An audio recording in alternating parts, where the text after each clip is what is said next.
Yep, so I'm Julian Morris, the Senior Regional Pitch Advisor for football from the Grounds Management Association, um, previously known as the Institute of Groundsmanship. So we went through a rebrand in March 2020 for those of you that might be more familiar with the IOG name. I work specifically within the Pitch Advisory Service, which is a program that is funded by the Football Foundation that's purely concerned with the improvement of natural grass pitches. So quick intro to me. So just to go over tonight's agenda, I really try to think about content that's going to be as applicable to where people are at with their pitches in the here and now. So kind of historically, when we've done these sessions, they've been a little bit more general, a little bit more seasonal. So to keep it fresh for those clubs that have been involved with the program for many years, but also to try and make it as useful as possible. We've kind of targeted the content a little bit more this evening. So there's quite a bit to work through, but we're going to be looking at dealing with pitch use in wet and waterlogged conditions, and when is wet too wet. Goal area repairs, so best practice in season repairs, and trying to keep your goal areas green and level for as long as possible. I'm going to touch on deep spiking, sort of commonly known as verti-draining, and linear decompaction. Some might be more familiar with shock waving and earthquakes as terms for that. The pros and cons of each and kind of how they can help to keep your pitches playable over the winter. Yeah, seems pretty apt given the weather we've had the last week, dealing with snow, ice and frost, and best practice do's and don'ts. As Stuart said, if you want to ask a question, do feel free to unmute yourself and fire away as we go. It ran pretty much the time when I did the session a couple of weeks back for a different county FA, so hopefully we'll be on time tonight. But yeah, do fire away with your questions as we go through if there's something that comes to mind. So when is wet too wet? So the things that we want to look at is considering various perspectives around pitch usage and the potential impact of postponements or cancellations, knowing your enemy, which is a little bit of content around understanding what's causing the waterlogging at your site, using weather forecasts effectively, knowing the rules around cancellations, postponements, what to expect if a usage goes ahead, and kind of the aftermath from any potential damage that might occur. So first thing, considering various perspectives. So I did a couple of articles for the FA's refereeing and coaching communities a couple of years back. And the one thing that I looked at was, rather than just with my grounds person's head on, was actually trying to think about what other people that are impacted by these conditions and what decision making that they'll be thinking about when training or matches might be 50-50. So that was kind of the starting point, really. So trying to consider pitch usage from different perspectives when we're thinking about where the training or fixtures should go ahead in wet weather.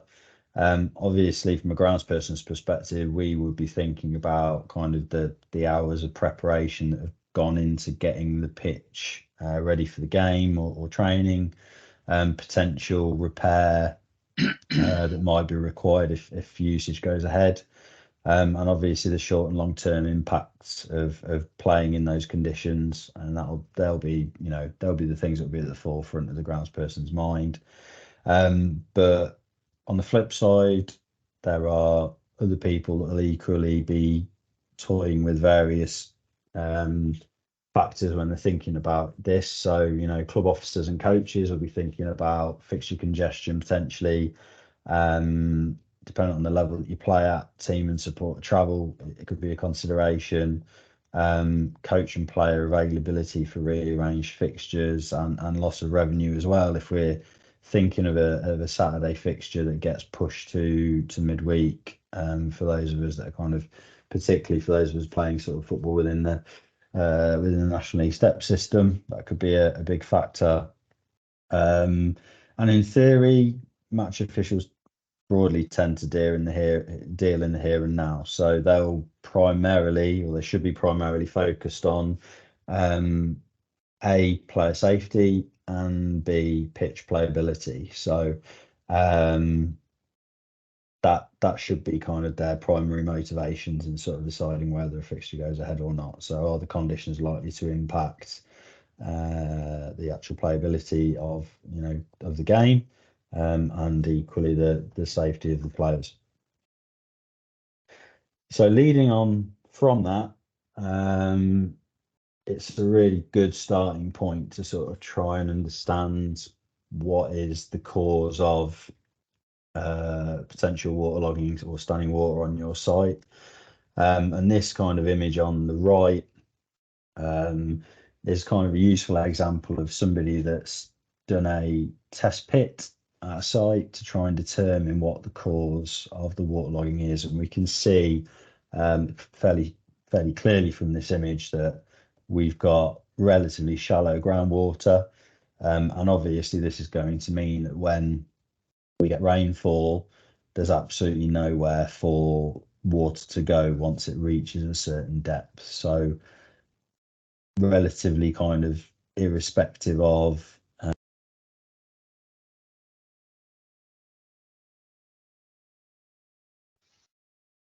Just muted yourself, Julian. Yeah, don't know how. Thank you for pointing that out. Don't know how that happened.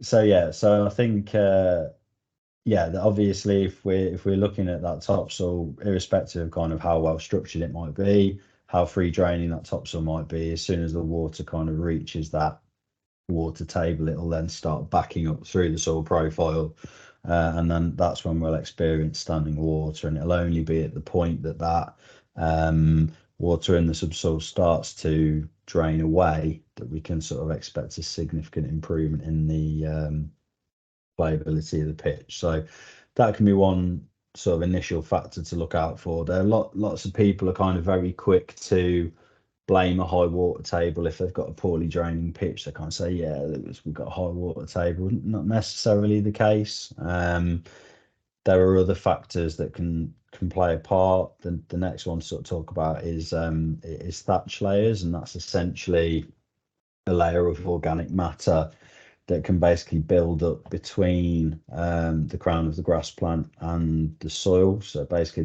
the base of the grass plant, when we get annual grasses in particular, that we see a lot of on grassroots pitches that become dormant and die off as weather gets cold and the conditions that we've kind of experienced in the last week or so.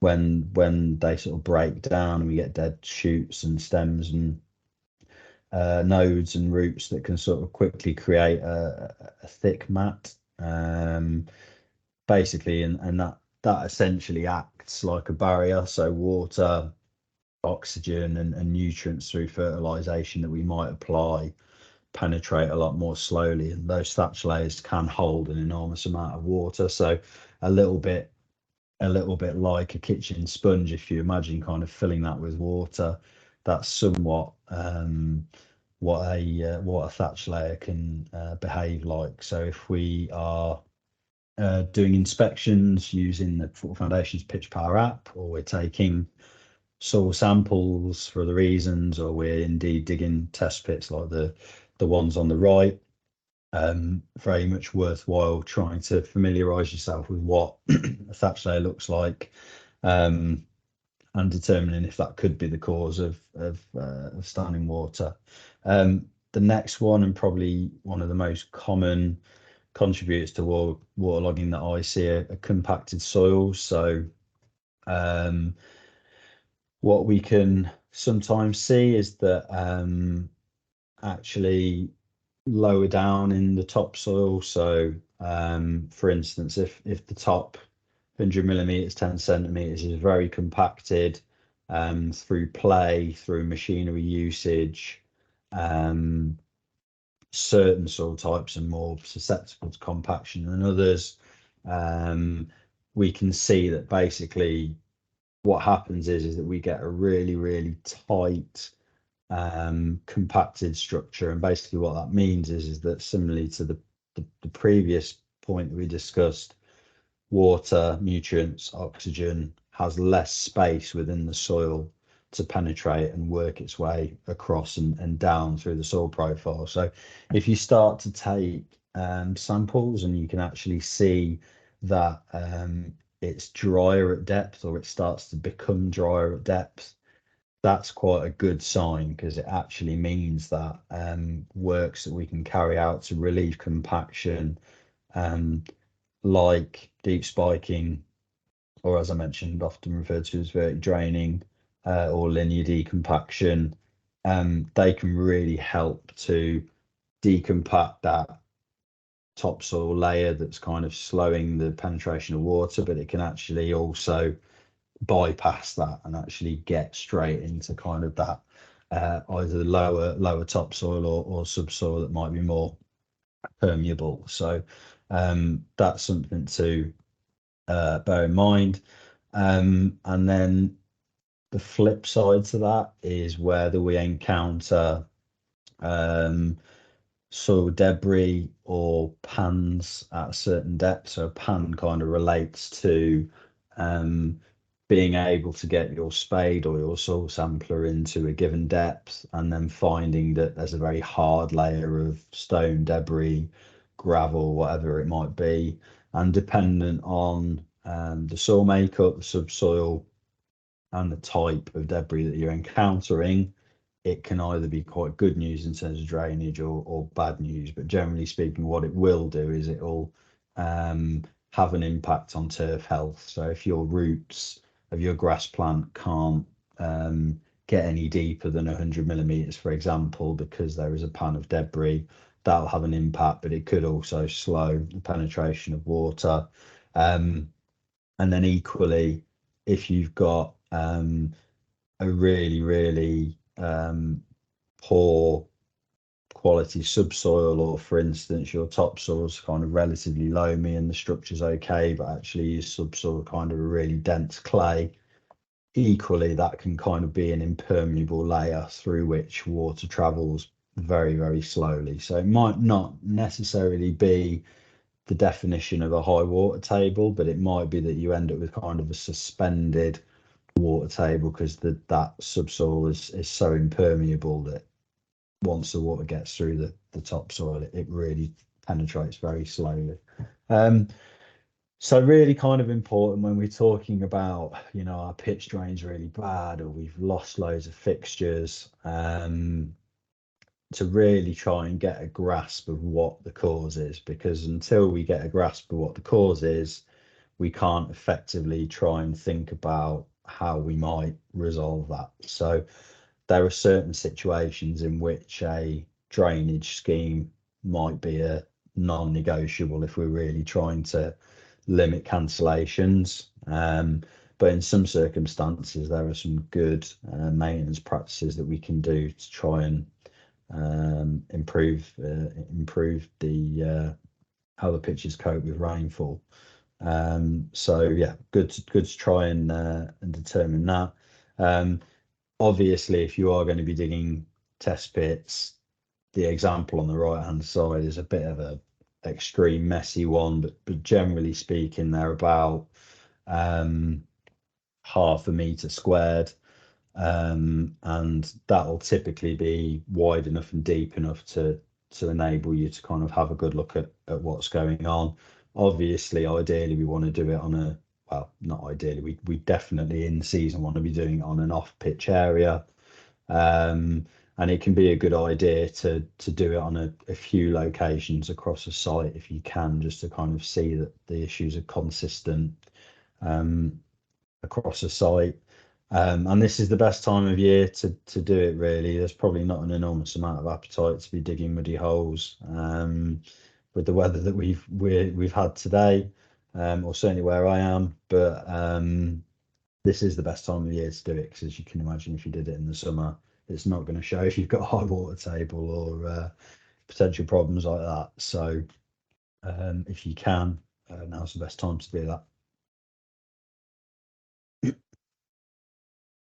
So the next one is getting the best from a weather forecast. And once you've established why your site might be susceptible to waterlogging, it's then really, really useful to know roughly how much rainfall your pitches can cope with. So if you look at the example of this weather forecast on the right hand side, you can see that it actually gives us between 8 a.m. and 4 p.m. An indication of how many millimeters of rainfall we're going to expect in that given period. So what this enables us to do, we can get a rain gauge that costs a few pounds, and you don't even really have to have that at your site if you've got somebody or yourselves that live pretty close by. And you can basically start to measure how much rainfall you're getting and align that with periods when your pitches might be struggling with water. So if we know, for instance, that the pitch is typically playable after, for argument's sake, 25 millimeters of rain in a 24-hour period, we can then kind of start to benchmark that. So actually, if we get a really heavy rain period and we get 35 millimeters of rain in 24 hours, how is the pitch coping with that? And actually, is it starting to get a bit borderline, or is it still okay? So you can kind of set an expected threshold. And then what that'll help you to do is to use the forecast to predict a little bit in advance. Actually, our game at the weekend, we've got X amount of rain in the day or 2 days prior. We've got X amount of rain expected during the game or just prior to the game. And actually that gives us a bit of a steer as to, are we likely to have problems with the pitch for a given usage. And that can be useful for a number of reasons. It might mean that we need to look at additional interventions in advance. So providing the pitch is dry enough, for instance, we might look at the weather forecast and say, would it be possible to get a contractor in last minute to deep spike the pitch to try and make sure that it's going to cope with rainfall as well as it can, or can we do more limited preventative work like forking goal areas or areas of the pitch that historically we have issues with, particularly if you've got areas that are kind of low lying, water will always tend to collect there. So it's just one way of using weather forecasts to try and be proactive in terms of the management of pitches. And the particular forecast that I've taken that screenshot from is one called Greencast, which is really detailed and does kind of provide that amount of detail, as well as all of the other measurements, temperature, etc., and all these other things that are going to help us to kind of determine, is a pitch likely to have a leaf frost, is it likely to have a ground frost, etc. And through each, we can kind of start to get a feel for some of the issues that the weather might cause us with the pitch. Next point, fairly self-explanatory, but it's obviously helpful to familiarise yourself with the rules of your respective league, where postponement or cancellation of fixtures is concerned. Some leagues will allow the home club venue to postpone a match, but in some cases it may well come down to the match official. I'm not sort of going to go over that point again, but as mentioned, there will be different priorities for different individuals as to whether they think your usage should go ahead or not. If you are expecting the weather to disrupt play, try and sort of communicate that internally in the first instance within the club at the earliest possible opportunity. that gives you an opportunity to kind of express your concerns and plant the seed a little bit about the impact of playing on the surface in both kind of the short or the long term. And it's important, if you can, to have kind of a reasonable knowledge of the time and resources that might be needed to reinstate a damaged pitch, both kind of just with a view to the next game, but also potentially in the longer term. So, game on. What are we expecting? So, first things first is to try and think about, if it is going ahead, communicating and having conversations with people that might be able just to help you out a little bit and try and limit some of the damage in the kind of the most high wear areas. So chatting to coaching staff and see if they'll limit the intensity of pre-match warm-ups or do them in areas off the pitch or areas of the pitch that are going to be kind of on the wings and minimize that wear. And I mean, that's good practice anyway, but it's particularly important if we're playing games on what I would describe as a saturated pitch. Asking lines people to run opposite lines can be worth a go. I never had an enormous amount of success with that, but it doesn't hurt to ask. Fairly obviously, in most situations, playing on a wet pitch will lead to increased wear, and you can expect divots, scrapes, scars of the kind that you can see in the image. And obviously, if there is standing water, then playability is likely to be impacted and the playing experience diminished. Now, the really important thing to say there, and this is where communication with match officials and opposition coaches, etc., and your own coaches can be really helpful, is not only factoring in the condition of a pitch at kickoff, but actually having a relatively honest and informed conversation about what are we expecting during a game. You know, what we really want to try and avoid is those situations where we've got 45 minutes played, it's honked it down for the full 45, the pitch has got absolutely trashed, and then we end up calling the game off at half time. Now, there will be certain instances where everybody's trying to do their best to get a fixture played,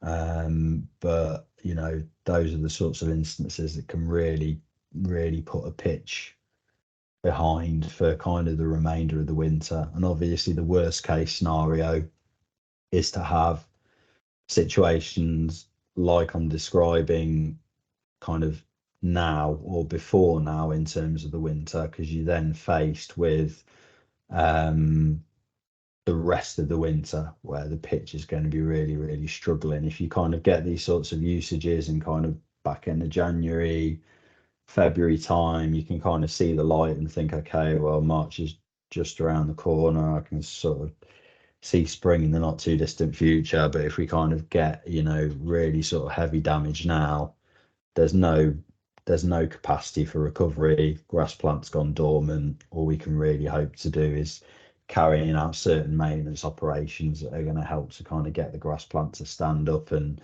look a little bit better, and carrying out repairs, but we're not going to be able to recover that grass coverage that gets lost. So worthwhile bearing that in mind. And the other thing to really think about as well is actually when we play on saturated ground, what we're essentially doing is kind of compacting it down and really limiting its capacity to drain water.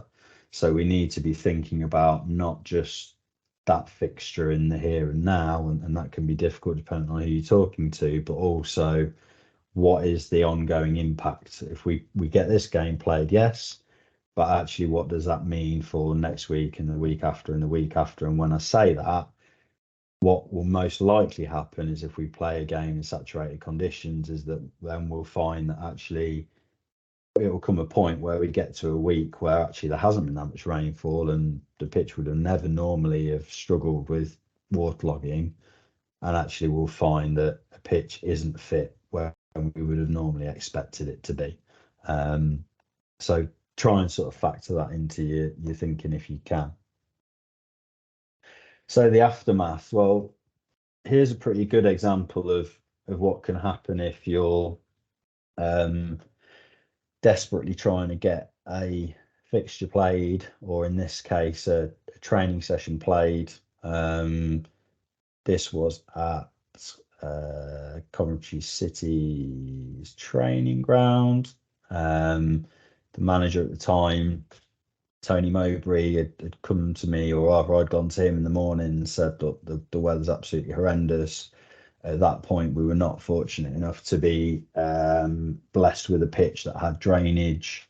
It was natural soils, and it was getting used for about 12 to 14 hours a week. So it was getting a lot of hammer. I think this particular picture was kind of taken in by back end of January time. And basically the man just sort of said to me, look, it's a Thursday. It's our main training session in the lead up to the Saturday game. We've got to train, absolutely non-negotiable. What can you do to get the pitch fit? So the eagle-eyed of you might have spotted the verti-drain holes at the bottom of the image, and basically we deep spiked the pitch prior to the training session. Now, I should say there was no standing water on the pitch when we did that, but this picture is actually what can happen if you verti-drain in inappropriate conditions. So we deep spiked that morning. We got the training session on. There wasn't any standing water when they trained. But what happens if you drive a verti-draining solid tine into saturated soil is that essentially it behaves like running your finger down wet plasticine. So it completely seals off the inside of that hole, and there's absolutely nowhere for the water to go. So what happened in this particular picture is a day or two later, when we got another deluge, what basically then happened is that we ended up with holes full of water. So again, it's reiterating that point of, if you are absolutely desperate to get a session on or a game on, just being aware of kind of what these knock-on effects are. So for the manager at the time, it was needs must. What it actually meant, I think, was that the Monday or Tuesday session that just so happened weren't as important because they didn't have a game till the following Saturday. They weren't able to get on the pitches and do that particular session. They did indoor recovery instead. But the point that I'm trying to make is, if they had have had a Tuesday night game or something like that, it would have obviously had an impact. So it's just being aware of kind of, is it the be all and end all, or actually is it kind of going to be better in the short to medium long term if we don't kind of use the pitch in that situation. So short term in terms of pitch wear, good practice to document the damage that's been done. So this will obviously help to protect the groundsperson from criticism in the following weeks and months. So if a pitch has been written off through no fault of your own, and the finger starts to get pointed at you as the groundsperson, you've got a diary of, this was the date, this was the communication that was provided internally within the club, and here is the resulting damage. And that'll be a useful point of reference kind of for fairly inevitable future instances, but also at that given point of time. If a pitch is saturated, or worse, if there's standing water on it, as there is in that picture, keep off the pitch. The absolute worst thing you can do, and I used to basically use as a really kind of rudimentary benchmark, if I could draw up water underfoot, so not necessarily standing water, but if I could draw up water underfoot, I would go absolutely nowhere near it with any machinery under any circumstance. And if I could draw up water underfoot, would do my utmost to keep off the pitch altogether. And now that can sometimes be a really difficult decision to make if you're trying to show willing, or you've got really tight timescales till the next time that the pitch can be in use. But obviously, every bit of traffic, be it equipment or footfall across the pitch when it's in those conditions, will just be sealing that top and making it less likely to drain going forward.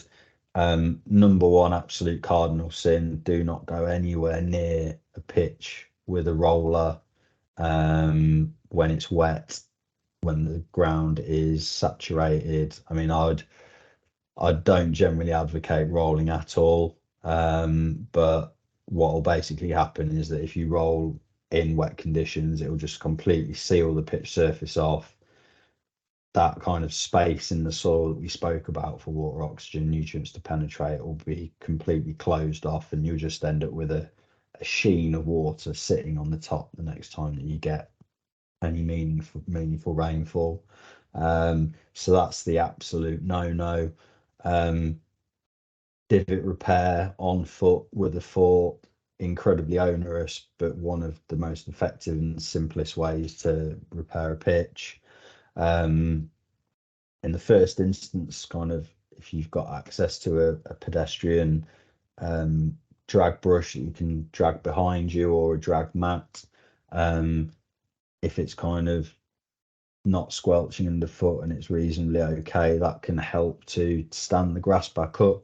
Because what can sometimes happen is that grass has simply been trodden down into the soil, into the surface, and actually if we can help to manipulate that back up in a gentle way, that can actually help to kind of stand that back up. Because otherwise all that will happen is, if it stays trodden down, it will just rot off, and then you'll lose grass coverage. You will lose some grass coverage anyway through play, of course, but some of it will just be getting trodden down. So brushing or drag matting can help to stand that back up and help the pitch to recover to some degree, albeit without kind of natural recovery through growth.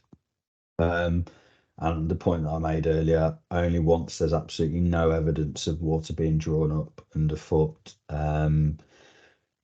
should any use of equipment be considered, because, for the reasons that I mentioned, you are going to make your drainage situation much worse if you do attempt to put any machinery. So, if you're a little bit 50-50 and you start to notice any brown wheel marks or any kind of damage that looks a little bit out of the ordinary to what you'd normally expect when you use that piece of equipment, it can be really difficult in a grassroots setting, because as volunteers, there'll be certain times of the day, certain days of the week when you can get down to do certain things, but it is all about trying not to make a problem worse, essentially. So bearing that in mind. And then further down the line, once we get to a point, hopefully, where the pitch dries adequately, having a think about aeration operations, decompaction operations that we can do to alleviate the compaction that's been caused by play in wet conditions or use of equipment in wet conditions will be really helpful to reintroduce some of that pore space in the soil that we spoke about. But the key thing is, soil conditions must be right. You're better off doing these works once when soil conditions are appropriate than 4 times when they're not. So when I say appropriate, it's the soil's being moist but not wet, because that will do more harm than good. And then, relatively obviously, if pitches are severely worn and don't recover adequately, it is kind of those renovation works to reintroduce good levels of desirable grass coverage, and that's going to be really important, obviously, to improve the quality of the playing surface, but prevent weed invasion that can sort of happen in the spring wherever we've got bare ground, and further beyond that, obviously making sure that pitches are fit for purpose for the following season. So that's that first section done with. I don't know if we've got any questions. Might be a good opportunity to ask if anybody's got anything based on that first bit. If not, I'll go on. No questions in the chat at the moment. Stuff. Okay, if nobody's unmuting themselves, then I'll carry on. So, in-season goal area repairs. So, fairly obviously, what are we trying to avoid? Well, dished goal mouths, pooling water. Worthwhile saying that the way that water travels through the soil is it basically travels across in layers before it then goes, okay, the layer below, we can get down there, so we'll move down. So essentially anywhere within your pitch where there's a low-lying area, particularly if it's a bare low-lying area like a goal mouth, is going to be really susceptible to ponding water. So kind of when we go through these next steps, it's thinking about the various ways in which we can avoid that first and foremost, because what I often see on grassroots pitches, 90% of the pitch will be okay, and it will be localized areas like this that are causing us to struggle to train or get matches played, and that's kind of what we want to be trying to avoid for obvious reasons. So in-season goal area repairs, what are the tools that I need? So sand soil mixture. So a 70-30 mix is relatively common for goal area repairs. It's got a little bit more body to it than an 80-20 mix. And when I give those ratios, it'd be 70% sand, 30% soil, 80% sand, 20% soil. So the higher that first number, the more sandy it is. But it's generally best on indigenous soils to sort of try and use something that's going to bind relatively well to the natural soil. So 70-30 mix can be a good place to start. The main thing to say is not to use sharp sand, builder sand, plasters sand, any of kind of the sands. It does need to be a specialized sport sand or sport sand soil mixture, and there are varying reasons to that, but essentially if we use the wrong types of sand, it can cause drainage issues in and of itself. So although they are more expensive than some of the other ones that I've just mentioned, it's really important to make sure that we're using the as close to the right grade of sand as we can. Generally available in ton bags as pictured, or in larger loose loads, but ton bags like that are normally sort of pretty appropriate and easy to store and cover up for goal area repairs. The next thing that we need is what I sort of commonly call a pan shovel. So it's shaped like that to mean that we can kind of easily disperse a nice thin layer of material in the area that we're trying to repair. Fairly obviously, we need a wheelbarrow, a garden fork to introduce some holes into the area that we're trying to repair, providing growing conditions are still appropriate, which they're now not, and that soil and air temperature is high enough. We can persist with adding some grass seed to the goal area when we're trying to repair it. And then the last tool that can really help to basically sort of distribute the material that we're applying, but also help to kind of tease it and work it into any holes that we might have introduced, or try and sort of stand the grass back up in that area, is a plastic landscaping rake, relatively commonly available online, and they're sort of a wide rake that's specifically designed for kind of moving materials around like this, and they're excellent for this particular job. So in terms of steps, what are we looking to do? So if we've got a bare area, so a penalty spot, centre spot, goal mouth as pictured, the first thing that we probably want to do is to try and decompact that area, particularly if we've got issues with it, with that area holding water. We want to try and introduce some holes. And basically the way that we'll do that is we'll use our fork as pictured, and hopefully, as most people will be familiar with, we'll drive that fork down, we'll tread on it, we'll try and get it as deep as we possibly can, and then we'll give it a bit of a wiggle, which basically helps to fracture the soil and create that space for the water to penetrate through. And then we'll gently remove it and we'll repeat that process. The picture that you can see there is a hole pattern from a deep spiking machine, but that is essentially what we'd be trying to replicate on that area.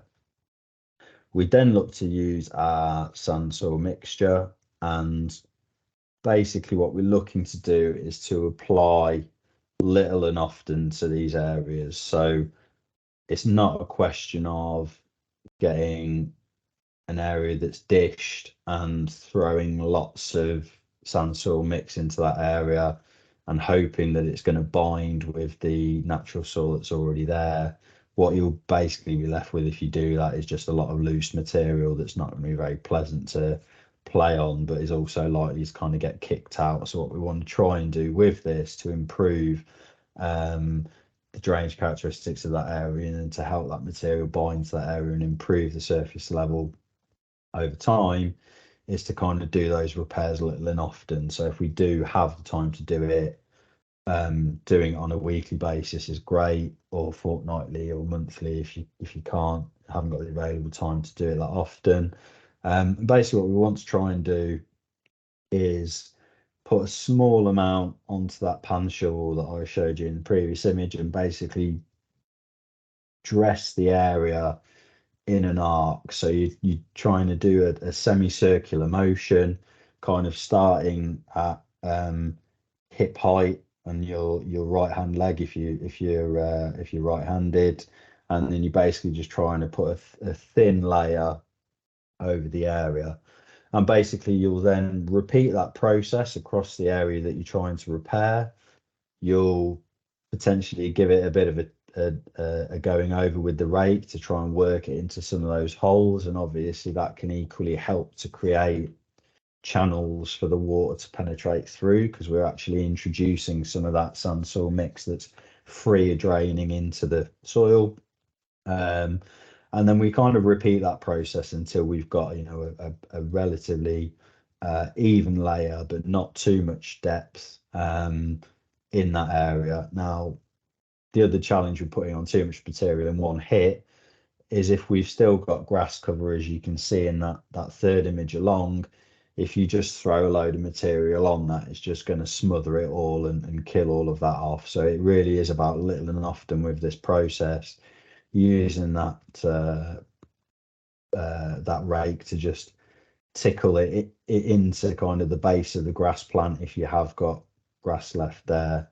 But really this is a little and often process, and what that'll help to do over time, you can use a straight edge or you can use a string if you've kind of got a quite clearly low lying area, and little by little we can just start to raise the levels up until they're uniform with the rest of the area. So the ultimate aim would be to try and sort of get this area here to a point where we've introduced, you know, it's dried out to a degree, we've introduced enough holes where we've managed to get the water away, and then little by little, week by week, we sort of try and build the levels up so that it's level to the surrounding area that isn't holding water.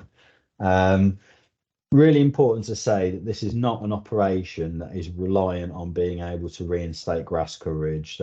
People sort of say, well, why on earth would I bother with trying to repair Garmouse in season? It's too cold now, I'm not going to get any grass seed germinate, playing on it, what's the point?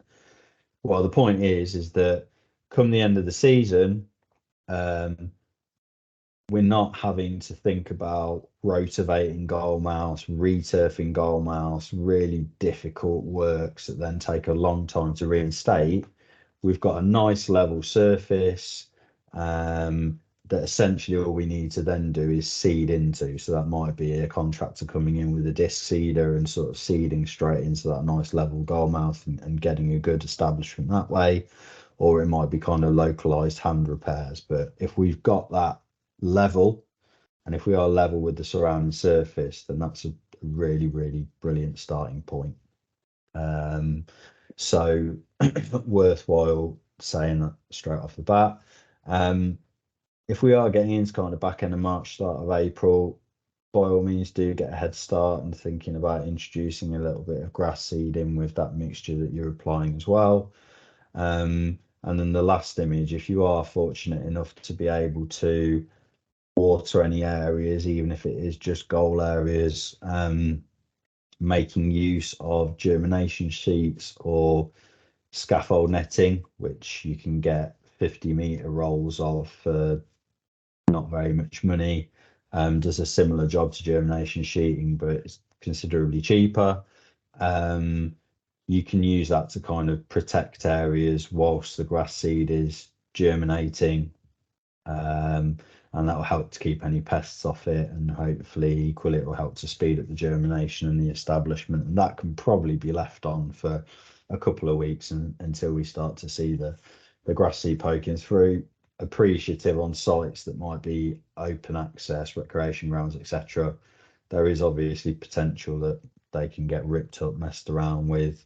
If you do go down the scaffold netting route, and over a period of a couple of weeks, the sheeting gets messed around with a couple of times, financially, it's not going to be an enormous loss. But all of these little things can be things that can help you to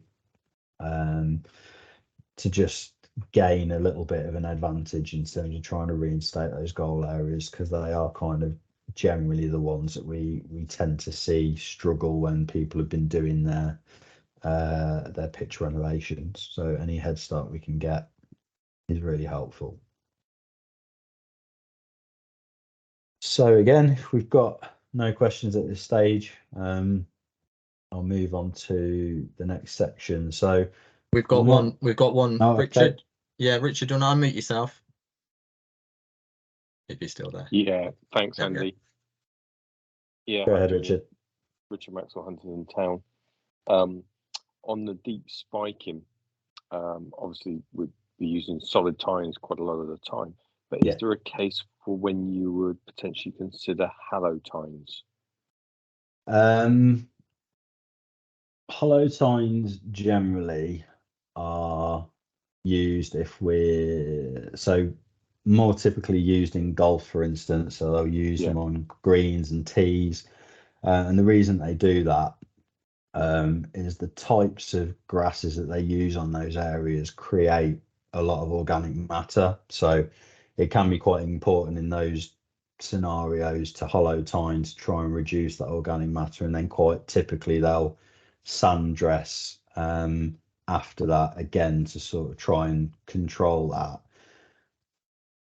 I've only really seen it effective on a football pitch where the soil's been pretty sand based and the soil moisture is just about ideal. The problem that you can get if you try and use it on heavier soils is that the hollow tines get blocked up, and essentially you end up with hollow cores that are basically just full of soil that are kind of acting like then end up acting like a solid tine, but it just ends up being a real mess. If you do manage to hollow tine and the cores are falling out nicely, there's then also obviously the question of how they're collected from the surface. So yeah, in very specific scenarios, but equally, again, pretty difficult to do if we've got a relatively established pitch. We almost need kind of a pretty bare surface, or a grass plant that's mown very short, as it is in golf. Or sometimes you might see hollow coring used on the ends of a cricket square in very particular circumstances, but generally speaking, not something that's commonly seen on football pitches, just because it tends to not be very effective, albeit there's kind of relatively solid reasoning as to why it might be desirable to do that, but it's just that it's generally a very limited set of circumstances where it might be successful on a football pitch. So if you're working on a particular area, like a goal area or something like that, which is relatively bare, could be worth considering. But otherwise, generally, it's going to be a solid time. Okay, super, thanks, Julian. no worries. Yeah, so I'm not going to go over this in an enormous amount of detail. We have got the Football Foundation groundskeeping community that has got a resource library that kind of goes into all these practices in more detail and videos, etc. But I just sort of wanted to touch on quickly the pros and cons and what's potentially to expect from these different practices. So the most common form of aeration is slitting, and that is an important difference to make.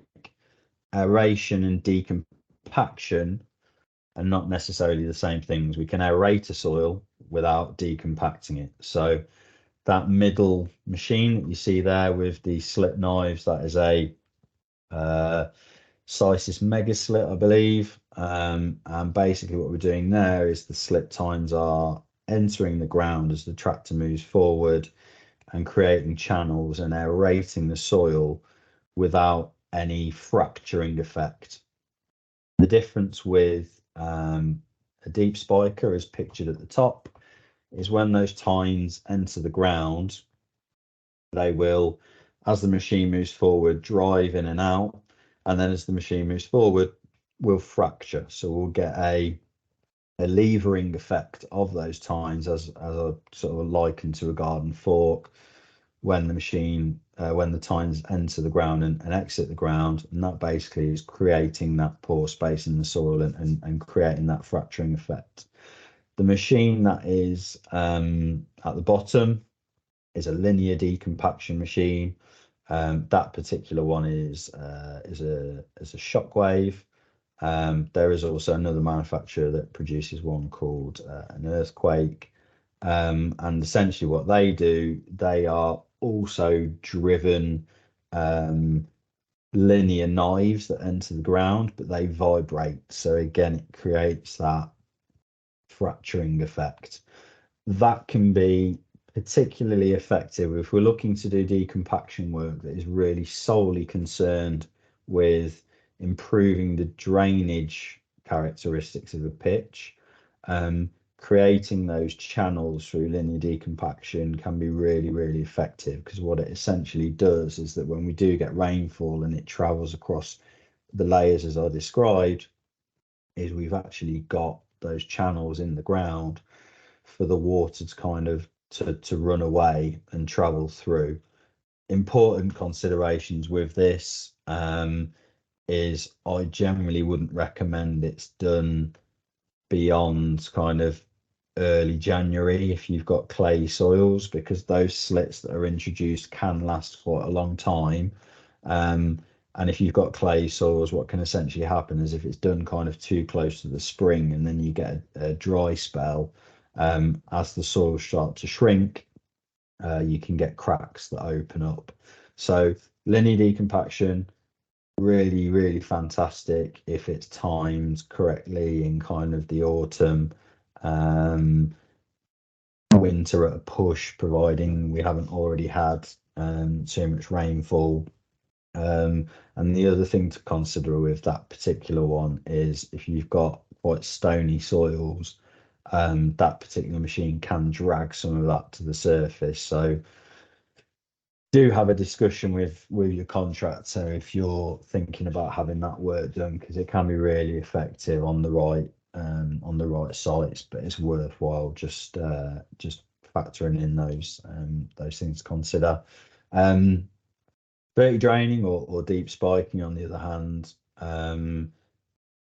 there is a degree of kind of managing expectations when we verti-drain. I think some people who haven't necessarily done it before or haven't done it very often kind of expect, well, we're going to verti-drain our pitch and then it's going to be able to cope with whatever rainfall gets thrown at it. And as I kind of demonstrated, hopefully with my slide earlier, it will create those holes for water to penetrate through, but it is a little bit reliant on very reliant on what the soil conditions are like when the verti-draining takes place, but also what you are deep spiking into. So how friable is the material underneath where you're creating those holes.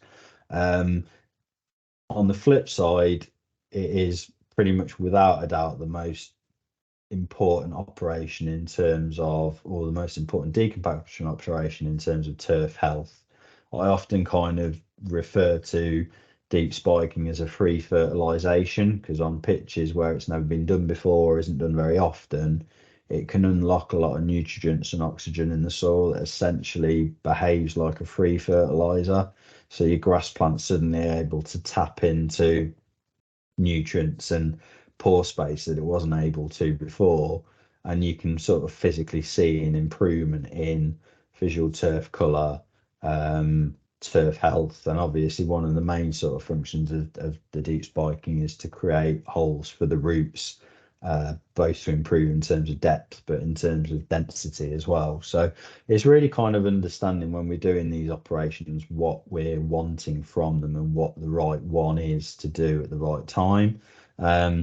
Linear decompaction and deep spiking, we'd probably look to try and do them twice a year as a minimum. So if we were thinking, well, I want to do one in the autumn and one in the spring, we'd maybe look at doing the linear decompaction in the autumn and the deep spiking in the spring. Or if linear decompaction wasn't the right option, we'd do the deep spiking in spring and autumn. The slitting, on the other hand, is generally to complement those tasks.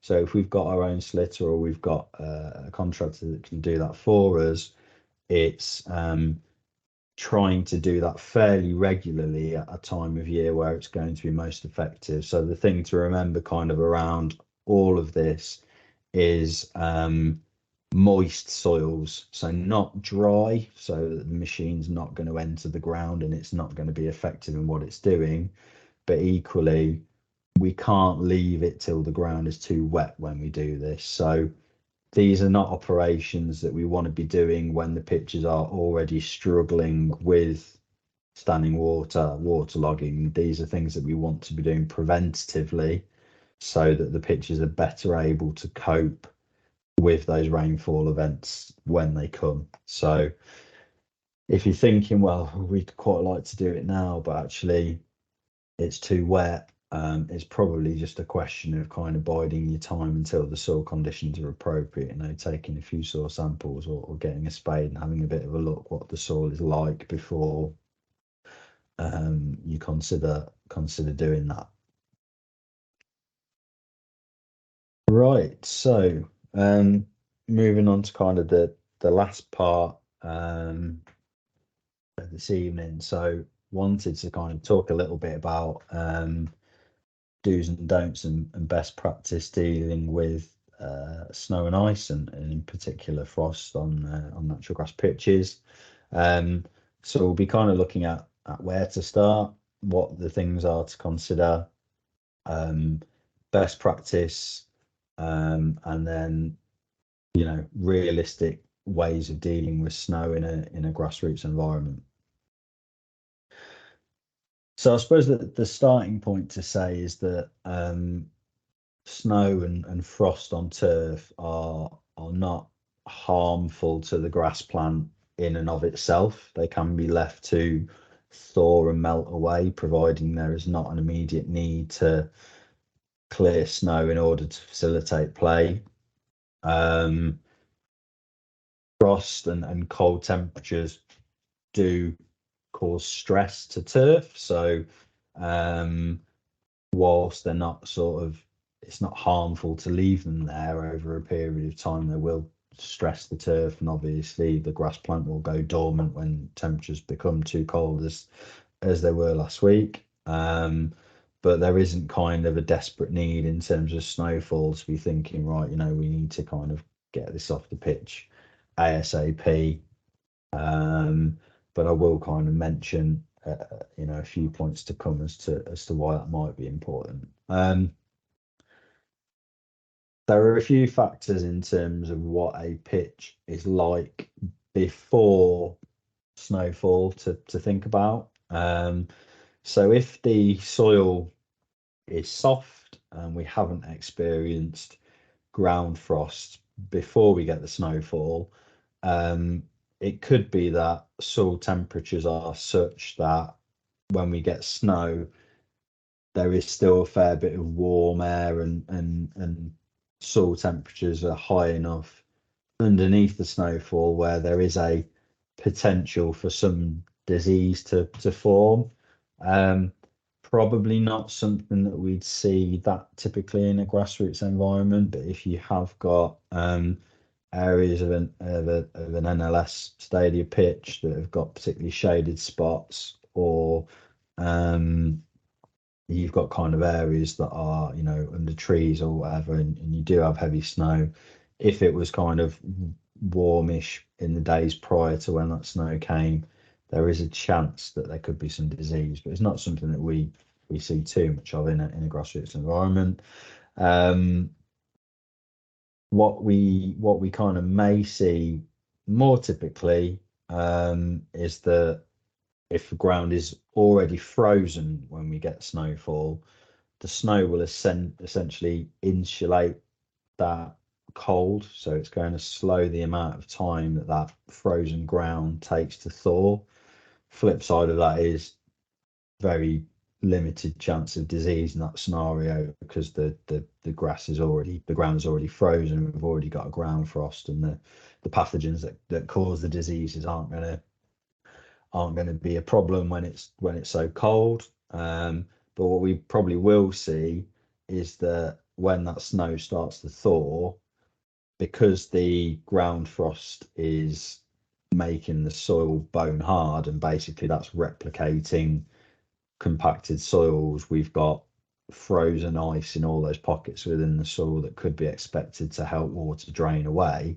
What's likely to happen is that actually when the snow starts to thaw, we're going to potentially get some saturation of the ground and some water logging. So don't necessarily expect a surface to be playable simply because snow has melted away, because you may well find that it's saturated and not fit for play, particularly, like I said, if you've had ground frost when the snow comes. Leaf frost, and this is kind of where this is what will be sort of be visible to the naked eye, is what you can kind of see in that image there, where we've got that, what we're all familiar with and we've seen over last week, where you kind of get that white covering on the actual grass leaf. Now, if we get very, very dry weather and very cold temperatures, what you can sometimes get is a ground frost without a leaf frost, and it can sometimes sort of take people by surprise a little bit, because the pitch actually looks like it's not too bad, but it's actually bone hard. It's not that common, but you can sometimes get it if there's very little sort of moisture when temperatures are very cold, if we've got a very clear night. But more typically, we kind of get that leaf frost, and that'll be when temperatures are slightly milder but still freezing, and that typically, if you've got an area that's kind of open, and normally when it's very cold we'll get the morning kind of sunlight, you can normally expect that might sort of clear by mid-morning. So if you've got kind of kickoffs around then, 11 a.m.s, etc., they might be okay. The leaf frost might have cleared by then. Where it might cause you issues is if you've got shaded areas, where it doesn't clear, and that's going to be a particular consideration with ground frost. If you've got areas of your pitch where sunlight isn't getting to, or they're particularly worn or bare, it's going to take a lot longer for those areas to thaw out. So thinking about bare goal mouths, touch lines, etc., you know, they can become very, very hard where there's no grass to kind of insulate the soil underneath, and they can also take a long time to thaw out. So worth considering and worth thinking about as well, particularly. And the other factor to say as well, if you've got early morning kickoffs or evening games, equally, what are the temperatures doing around then? Is it going to be difficult to accommodate? It's not unheard of to see pitches that are fit at the start of play and are kind of frozen by half time or part way through the second half. So again, that's kind of where that bit that we spoke about earlier, familiarising yourself with the weather forecast and kind of thinking about what we're expecting.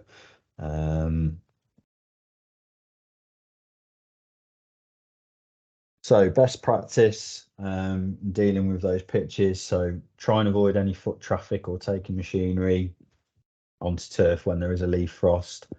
This will bruise the grass, leaving basically anything from kind of black footprints to black and damage areas, depending on the extent of traffic. We have seen a little bit of a trend since worm cast suppressants have been banned of people sort of trying to mow their pitches when they're frosty, to try and sort of knock them about. Sometimes it's needs must. It seems to be something that we're seeing a bit more on golf courses. I suspect that they're probably getting away with it a little bit more because the cutting heights are that bit shorter and there isn't the same potential to snap the grass leaf like there is when it's a little bit longer on a football pitch. But generally speaking, if we can get away without any foot or machinery traffic on pitches when there's leaf frost, then we should do so. In a situation where a leaf frost is cleared but a ground frost remains, either the surface will be too hard and unsafe for play, or what we can sometimes find is that the top kind of centimetre or two might have softened adequately to take a stud, but actually the topsoil below that remains frozen. Now, the problem with that is we can then get something called root shear. So if you put a boot through the top of a pitch that is thawed at the top but still solid underneath, what will essentially happen is it will just scalp straight out at the top. So you basically get a complete break of the roots where that happens. So ideally we want to sort of use an implement where we can kind of check that the pitch is thawed out to depth where we possibly can. And as I mentioned earlier, carrying out checks to kind of all areas of the pitch, particularly focusing on worn or bare areas that will be more susceptible to ground frost and will take longer to thaw out. And grass coverage does provide a degree of insulation as well. So at this time of year, if we can get away with it, we probably want to be sort of having our grass at 30, anywhere between 35 and 45 millimeters.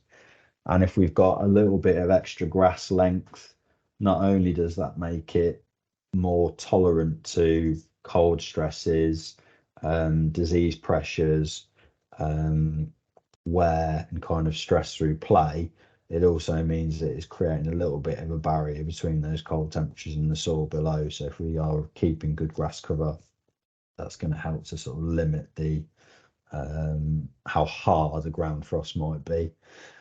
To kind of that end, really, really important. We've already spoken about aeration and deep spiking, but avoid it when ground frost is forecast, or even when air temperatures are kind of set to drop.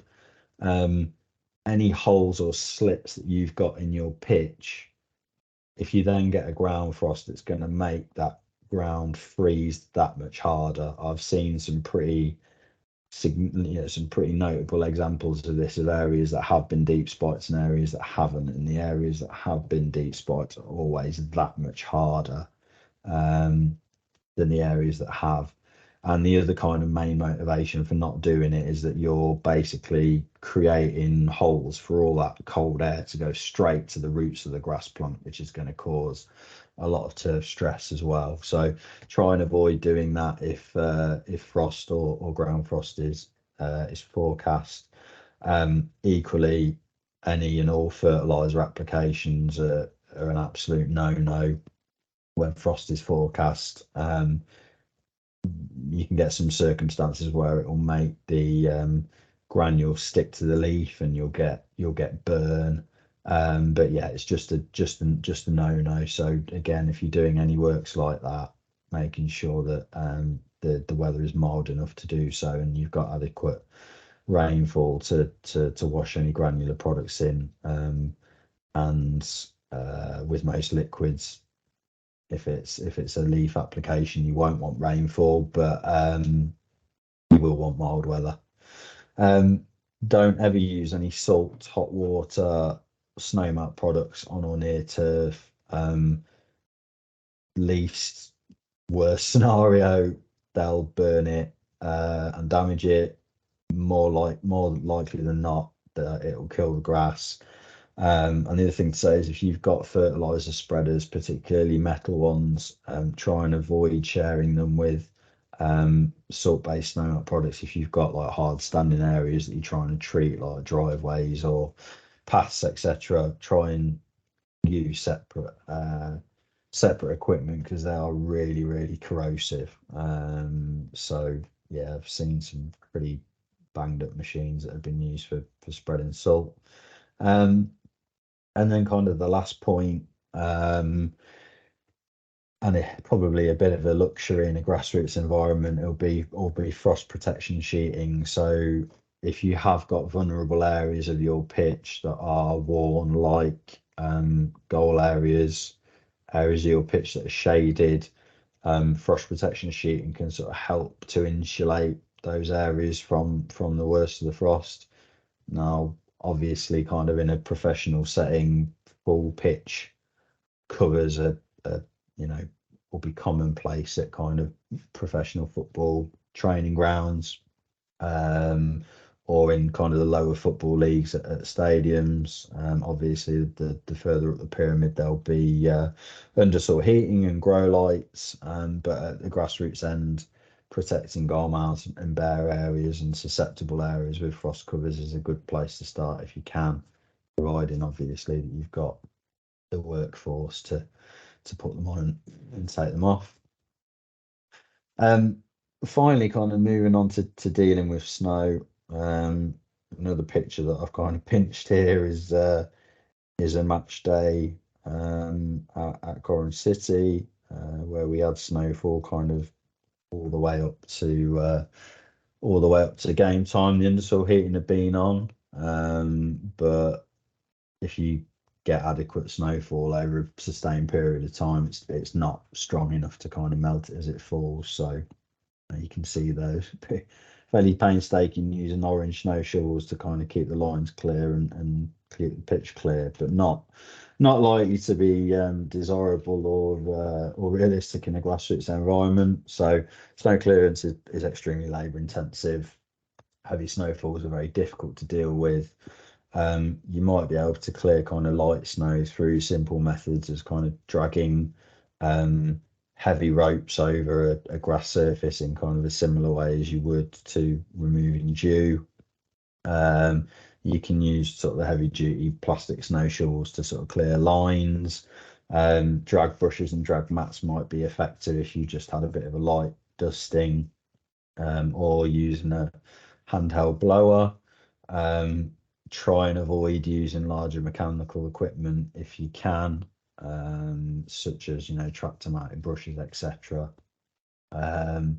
Obviously, larger snowfalls require significant workforce and time to remove the snow, and I think really, particularly if there is no or limited financial impact as a result of a postponement or cancellation, it might just not be a viable option to be trying to get that usage on. So sometimes there's no beating Mother Nature, and we kind of have to be pragmatic. Kind of preventatively, it can be a good idea to mark a pitch in a different colour if we're expecting snow. So sky blue or red are fairly typical, and just obviously help the pitch markings to be that bit more visible if we do get a bit of a dust in. And the last one is, if you are maintaining an artificial pitch, do consult the manufacturer's guidance on snow clearance, but generally speaking, rubber crumb is very easily dispersed if we're trying to use brushes or shovels or tractor mounted brushes or anything like that to try and push snow to the side. So generally speaking, that is a no-no on 3G pitches. So when they're called all weather, it's not quite true.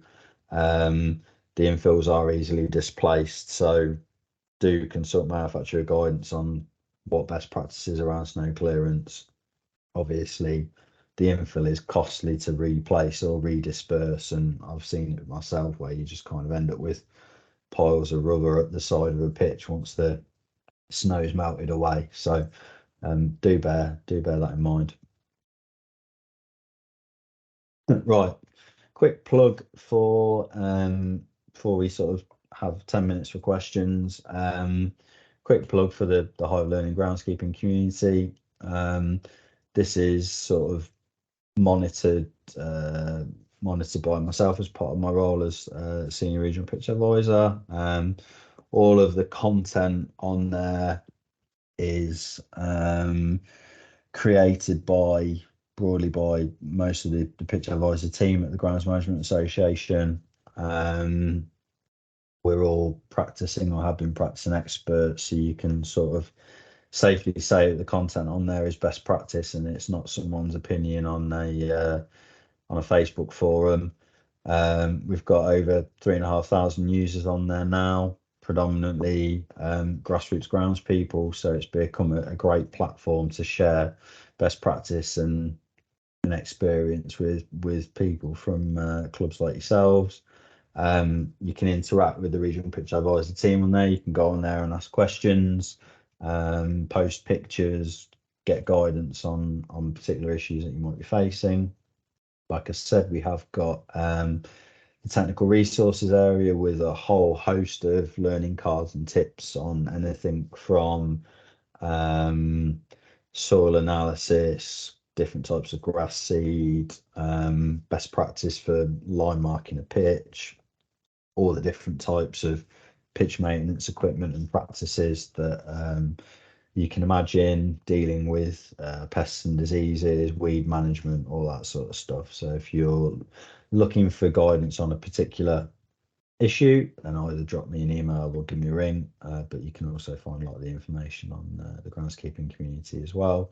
And it's a great place to kind of get all the up-to-date news from the Football Foundation and the Grounds Management Association on what's happening.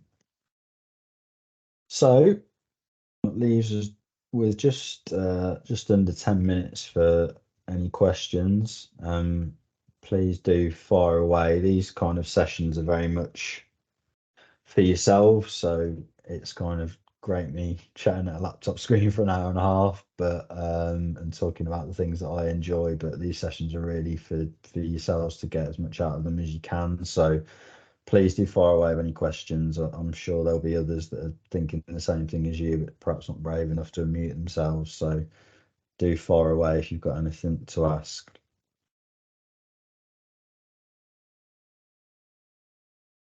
Yeah, Martin, go ahead. Thank you, Julian. As a question also for Andy Coles, can we arrange for a drainage consultant's visit before we apply for funding? Because we've got a particular problem on, well, a quarter of our field that's heavy on clay for part of the field, and it just doesn't drain. So if it rains on a Friday, it can't drain quick enough for Saturday's games. So it'd be lovely to see what drainage possibilities there are, whether it's sand banding or a French drain at the top end or something like that. Yeah, so if you're looking for Football Foundation funding support towards a capital project like a drainage scheme,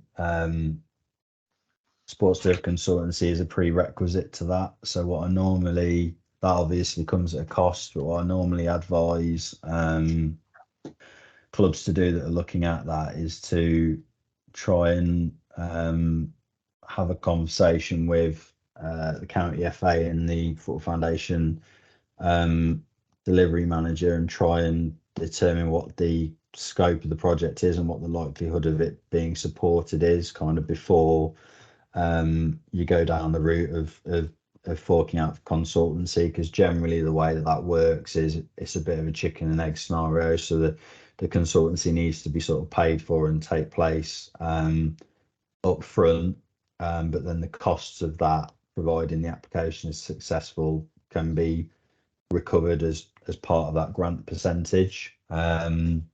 So yeah, I can certainly sort of pass on some details to Andy around where you can go for Sports Turf Consultancy. We normally recommend that consultancy is on the basis of 3 quotations, but the GMA do have our Turfcare Advisory Service, which is kind of the consultancy arm of the services that we provide. Okay, thank you. All right, Martin, just to add on that, we might be able to pop out. I know Duncan's with me. I'm doing this off the top of my head now. I believe it's around the 10th of January. So there might be an opportunity where I don't think Duncan's been to your site before. Trying to recall this now. I don't think he has, so it might be worth. No, I don't think so. No, so it might be worth. Yeah, if Julian can get that information across to me, I'll get it onto you. But then it would be good actually for Duncan to come out and see the site, because that's one of the your site, considering we knew the length of time that was going to take for the pictures to embed, and how much work's been done on that, and it's been a real success around the pitch maintenance grant. So yeah, I'll have a little look, but I'm pretty sure it's the 10th of Jan. So but Okay. thanks for that. Yeah, thank you, Andy. That'd be great.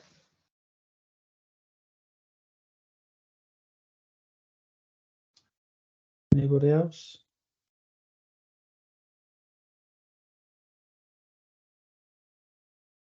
I think as is often the way on these sessions, if you log off and think, oh, wish I'd asked that, or think tomorrow you get some questions that occur, then please do feel free to drop me a line or an email, and we can kind of pick that up offline. But yeah, if we haven't got any more questions, then it'll probably hand back to Stuart and Andy just to draw us to a close, if that's okay.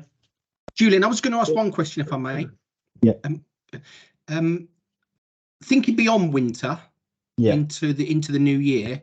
Yeah. How quickly should we really get going with our spring treatment programs? And Yeah. I mean, if we, are there certainly are there hard deadlines, like, if you leave it too late, then, or do we keep an eye on the weather forecasts? I mean, what's the triggers? So it's very much going to be led by the weather.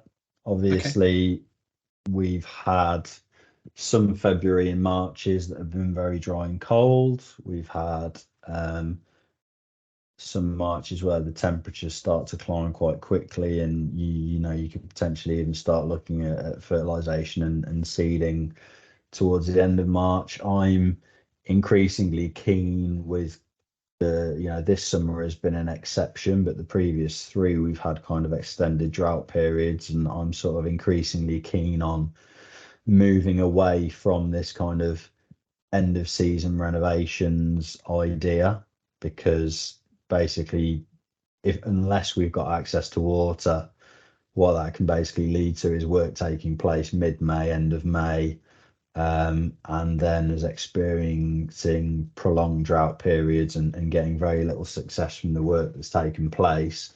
So you can do a lot of the works that are recommended in Pitch Power reports, or that we will probably run another one of these sessions. back end of the winter that we'll discuss that in more detail. But you can do a lot of the works on areas that are not what I'd call high wear. So pretty much anywhere outside of the 6-yard boxes, you can probably get away with doing overseeding works kind of in season, and you'll still get a decent amount of germination and establishment. And it is very much a case of minimizing the risk. So we could do work March, April time and get 70% germination because the pitches are still being played on. But that is probably a better option than doing it end of May with the risk of having months of drought and no germination at all. So we are sort of having to be a little bit more thoughtful about the timing of certain operations in a grassroots environment where we don't have access to water. But yeah, it is going to be conditions dependent and what sort of early spring we have, how quickly we move on from winter. And sometimes, you know, I do see some occasions of people jumping the gun a little bit. You know, they'll get a mild couple of weeks at the start of March and think, great, I'll get some seed in the ground, and then we get a hard frost, and it's kind of like you're thinking, oh god, you just bided your time a little bit. So yeah, it's not a definitive answer, I'm afraid. Could you help us out? Like could you send us a in the spring? You know, when you could you send us a ready, steady, right, go? Like. Yeah, I mean, I'd be putting my neck on the line, but I could certainly, I could certainly kind of, you know, make a bit of an educated guess to kind of say, look, air temperatures, soil temperatures have been consistently high enough for a prolonged period of time that it's now a fair bet. I mean, generally speaking, unless you get incredibly late snowfalls, by the time you kind of hit the first week of April, you should be into fairly safe territory to start thinking about those sort of works. But yeah, hopefully we can get another session in the diary to kind of discuss kind of pitch renovations and spring summer maintenance in a bit more detail, probably aiming for sort of back end of February time for that session, perhaps. Perfect. Thanks very much. All right. Great. I think conscious of time a little bit, so I think we'll best to wrap it up there. Just Julie, I'm sure I kind of speak on behalf of everybody. Massive thank you for your time and expertise this evening. It's been really useful. As I say, the session will be recorded. It will be sent out to everybody who's signed up for this evening, and by all means share that link with any of your club colleagues. Yeah, anyone who you think might benefit from it, by all means pass it on, because it's not secret. We want kind of as many good pictures as we can, and any help we can offer, the better. So yeah, please circulate it if you wish. From a more sort of formal support offer, Pitch Power, I think, would be a kind of our recommendation for a first point of call. So if you are looking for some support, we'd encourage you to get a Pitch Power inspection done first. That will come through to Julian, and then we can look at your site in more detail, and then obviously follow up with any specifics from there. And then yeah, as Julian said, we will get another session booked in, like I say, probably back end of February, similar format again, where Northampton Hunts clubs can come together for that. And again, obviously everyone who's booked on for this evening will be sent the link for that automatically as a point of course. And yeah, that just leaves me. I'll stop the recording now, and thank you all for your attendance, and look forward to seeing you again soon. All the best. Thanks, Julian, for your time. Stuart, thanks a lot as well for hosting. Pleasure, no problem. Thank you. Thanks everybody for logging on. It's been great.